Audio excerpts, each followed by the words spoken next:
ஒரு 2 கிலோ வந்து சாம்பிளுக்காக வாங்கி சமைச்சேன்.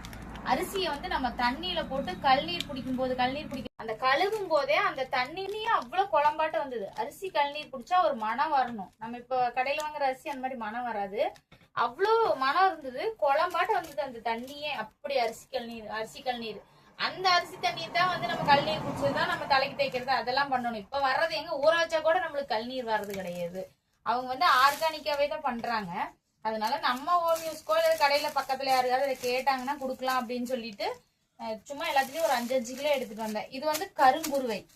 இது கருங்குருவை. இந்த அரிசி பாருங்க, கருங்குருவை எல்லாம் ஊற வச்சு அந்த மாதிரிதான் கொடுக்க முடியும். இது கருங்குருவை.